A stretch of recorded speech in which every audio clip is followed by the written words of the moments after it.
they can say whatever they want, whenever they want, and the opposition cannot.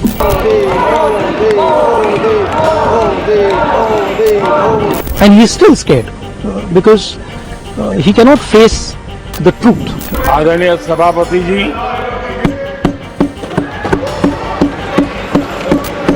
He is going to attack the Prime Minister. Then please do an FIR at once. ಲೋಕಸಭೆಯಲ್ಲಿ ನಡೆಯುತ್ತಿರುವ ಗದ್ದಲದ ನಡುವೆ ಕಾಂಗ್ರೆಸ್ ನಾಯಕ ರಾಹುಲ್ ಗಾಂಧಿ ಅವರು ಪ್ರಧಾನಿ ನರೇಂದ್ರ ಮೋದಿ ಹಾಗೂ BJP ಸರ್ಕಾರದ ವಿರುದ್ಧ ತೀವ್ರ ವಾಗ್ದಾಳಿ ನಡೆಸಿದ್ದಾರೆ. ಪ್ರಧಾನಿಗೆ ಸದನಕ್ಕೆ ಬರಲು ಭಯವಿತ್ತು, ಅದಕ್ಕಾಗಿಯೇ ಅವರು ಸದನಕ್ಕೆ ಬಂದಿಲ್ಲ ಎಂದು ರಾಹುಲ್ ಗಾಂಧಿ ಆರೋಪಿಸಿದ್ದು ಇದು ಸಂಸತ್ತಿನೊಳಗೂ ಹೊರಗೂ ರಾಜಕೀಯ ಬಿರುಗಾಳಿಗೆ ಕಾರಣವಾಗಿದೆ. ಈ ಹೇಳಿಕೆ ಸರ್ಕಾರ ಚರ್ಚೆಯನ್ನ ತಪ್ಪಿಸುತ್ತಿದೆ ಎಂಬ ಪ್ರತಿಪಕ್ಷಗಳ ಆರೋಪಕ್ಕೆ ಮತ್ತಷ್ಟು ತೀಕ್ಷಣೆ ನೀಡಿದೆ. ಇತ್ತೀಚಿನ ದಿನಗಳಲ್ಲಿ ಸಂಸತ್ತಿನ ಕಲಾಪಗಳು ನಿರಂತರವಾಗಿ ಅಡ್ಡಿಪಡಿಸಲಾಗ್ತಿರುವ ಹಿನ್ನೆಲೆಯಲ್ಲಿ ಪ್ರತಿಪಕ್ಷಗಳು ಪ್ರಧಾನಿ ಮೋದಿ ಅವರು ಸದನಕ್ಕೆ ಬಂದು ಮಹತ್ವದ ರಾಷ್ಟ್ರೀಯ ವಿಷಯಗಳ ಬಗ್ಗೆ ಉತ್ತರಿಸಬೇಕು ಎಂದು ಒತ್ತಾಯಿಸುತ್ತಿವೆ. ಮಣಿಪುರ ಪರಿಸ್ಥಿತಿ, ಬೆಲೆ ಏರಿಕೆ, ನಿರುದ್ಯೋಗ, ಮಹಿಳೆಯರ ಸುರಕ್ಷತೆ ಮತ್ತು ವಿದೇಶಾಂಗ ನೀತಿ ಸೇರಿದಂತೆ ಹಲವು ವಿಷಯಗಳನ್ನ ಚರ್ಚೆಗೆ ತೆಗೆದುಕೊಳ್ಬೇಕೆಂದು ಕಾಂಗ್ರೆಸ್ ಆಗ್ರಹಿಸಿದೆ. ಆದರೆ ಪ್ರಧಾನಿ ಸದನಕ್ಕೆ ಹಾಜರಾಗದೆ ಸಚಿವರ ಮೂಲಕವೇ ಉತ್ತರ ಕೊಡಲಾಗ್ತಿದೆ ಎಂಬುದೇ ಕಾಂಗ್ರೆಸ್ ಪ್ರಮುಖ ಆಕ್ಷೇಪವಾಗಿದೆ. ರಾಹುಲ್ ಗಾಂಧಿ ತಮ್ಮ ಹೇಳಿಕೆಯಲ್ಲಿ ಪ್ರಧಾನಿ ಹೊರಗಡೆ ಸಾರ್ವಜನಿಕ ಸಭೆಯಲ್ಲಿ ಭಾಷಣ ಮಾಡ್ತಾರೆ, ಅಂತಾರಾಷ್ಟ್ರೀಯ ವೇದಿಕೆಯಲ್ಲಿ ಮಾತನಾಡ್ತಾರೆ, ಆದರೆ ಸಂಸತ್ತಿನೊಳಗೆ ಪ್ರಶ್ನೆಗಳಿಗೆ ಉತ್ತರಿಸಲು ಧೈರ್ಯ ಇಲ್ಲ. ಇದು ಪ್ರಜಾಸತ್ತಾತ್ಮಕ ಮೌಲ್ಯಗಳಿಗೆ ವಿರುದ್ಧ ಎಂದು ಟೀಕಿಸಿದ್ರು.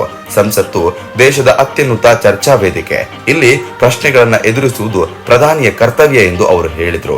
ಇದಕ್ಕೆ ಪ್ರತಿಕ್ರಿಯಿಸಿದ ಬಿಜೆಪಿ ನಾಯಕರು ರಾಹುಲ್ ಗಾಂಧಿ ಅವರ ಹೇಳಿಕೆಯನ್ನ ತೀವ್ರವಾಗಿ ಖಂಡಿಸಿದ್ದಾರೆ. ಪ್ರಧಾನಿ ಸದನದಿಂದ ತಪ್ಪಿಸಿಕೊಳ್ತಿದ್ದಾರೆ ಎನ್ನುವುದು ಸುಳ್ಳು.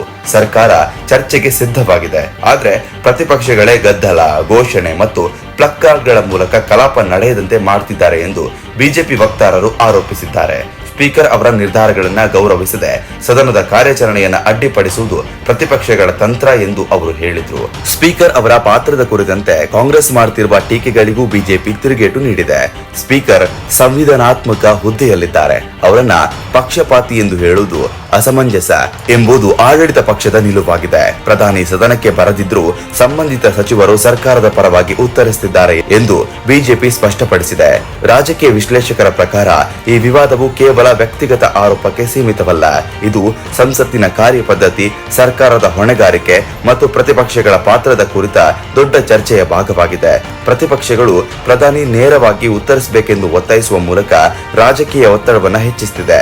ಸರ್ಕಾರವು ತನ್ನ ಕಾರ್ಯಸೂಚಿಯನ್ನು ಮುಂದುವರಿಸಲು ಪ್ರಯತ್ನಿಸುತ್ತಿರುವಾಗ ಈ ಗದ್ದಲ ಸಂಸತ್ತಿನ ಕಾರ್ಯಕ್ಷಮತೆಯ ಮೇಲೆ ಪರಿಣಾಮ ಬೀರ್ತಿದೆ ಎಂದು ವಿಶ್ಲೇಷಕರು ಹೇಳ್ತಿದ್ದಾರೆ. ಈ ನಡುವೆ ಸದನದ ಕಲಾಪಗಳು ಮರು ಸ್ಥಗಿತಗೊಳ್ಳುತ್ತಿರುವುದು ಸಾರ್ವಜನಿಕರ ವಲಯದಲ್ಲೂ ಚಿಂತೆಗೆ ಕಾರಣವಾಗಿದೆ. ದೇಶದ ಪ್ರಮುಖ ಸಮಸ್ಯೆಗಳ ಬಗ್ಗೆ ಚರ್ಚೆ ನಡೆಯಬೇಕಾದ ಸಂಸತ್ತಿನಲ್ಲಿ ಆರೋಪ ಪ್ರತ್ಯಾರೋಪ ಹೆಚ್ಚಾಗ್ತಿರುವುದು ಪ್ರಜಾಸತ್ತಾತ್ಮಕ ವ್ಯವಸ್ಥೆಗೆ ಒಳ್ಳೆಯದಲ್ಲ ಎಂಬ ಅಭಿಪ್ರಾಯವು ಕೇಳಿ ಬರ್ತಿದೆ. ಜನಪ್ರತಿನಿಧಿಗಳು ಸಂವಾದದ ಮೂಲಕ ಪರಿಹಾರ ಹುಡುಕಬೇಕೆಂಬ ನಿರೀಕ್ಷೆ ಸಾರ್ವಜನಿಕರಲ್ಲಿದೆ. ಒಟ್ನಲ್ಲಿ ಪ್ರಧಾನಿಗೆ ಸದನಕ್ಕೆ ಬರಲು ಭಯವಿತ್ತು ಎಂಬ ರಾಹುಲ್ ಗಾಂಧಿ ಅವರ ಹೇಳಿಕೆ ಸರ್ಕಾರ ಪ್ರತಿಪಕ್ಷಗಳ ನಡುವಿನ ಸಂಘರ್ಷವನ್ನ ಮತ್ತಷ್ಟು ತೀವ್ರಗೊಳಿಸಿದೆ.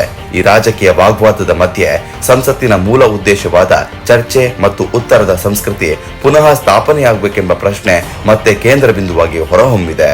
ಇದರ ಬಗ್ಗೆ ನಿಮ್ಮ ಅಭಿಪ್ರಾಯ ಏನು ಅನ್ನೋದನ್ನ ದಯವಿಟ್ಟು ಕಮೆಂಟ್ ಮೂಲಕ ತಿಳಿಸಿ. ಧನ್ಯವಾದಗಳು. Subscribe to One India and never miss an update. Download the One India app now.